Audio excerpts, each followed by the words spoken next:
தென்னாட்டுடைய சிவனை போற்றி எந்நாட்டவர்க்கும் இறைவா போற்றி. இன்றைய ஆன்மீக சிந்தனை. இப்போ சில கோயில்களில் பார்த்திங்கன்னா குழந்தைய தத்து கொடுத்து வாங்கிப்பாங்க.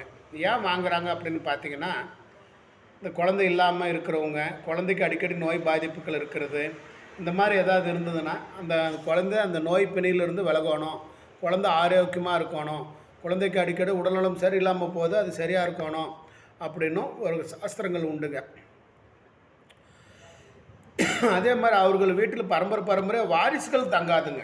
அந்த வாரிசுகள் தங்காத நிலைகள்ன்றதும் ஏற்படுத்தி கொடுக்கும். அதனால் அந்த தோஷங்கள்லேருந்து விடுபடுறதுக்கு இந்த மாதிரி குழந்தைங்கள சாமி கோயிலில் சாமி மடியில் தத்து கொடுத்து வச்சு எடுத்து போடுவாங்க.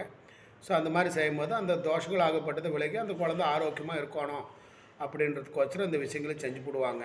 குழந்தைகளை ஆழத்தில் பணத்தின்னு செலுத்தணுங்க, போங்களா. அவ்வாறு தெய்வத்தினுடைய சன்னதியில் இந்த குழந்தைய விலைக்கு கொடுத்து போட்டு வாங்குறதுன்னு பேருங்க. அதுக்கு அந்த மாதிரி செஞ்சுக்கிறது நல்லதுங்க. ஸோ இந்த மாதிரி செய்யும்போது எந்த பாதிப்பு நிலைகளும் அந்த குழந்தைக்கு அண்டாமல் இருக்குங்க. ஸோ அந்த மாதிரி செய்யும் போதும் அந்த குழந்தை கையால் வடாபிஷேகம் பாலாபிஷேகங்கள் அந்த மாதிரி செய்து வருடத்திற்கு ஒரு முறை ஆயுஷ் ஹோமங்கள் செய்ய அந்த குழந்தைக்கு ஆயுள் பலங்கள் கூடுங்க. இந்த மாதிரி விஷயங்களை தெரிஞ்சுக்கோங்க. அனைவருக்கும் அனைத்தும் கிடைக்கட்டும். நன்றி, வணக்கம்.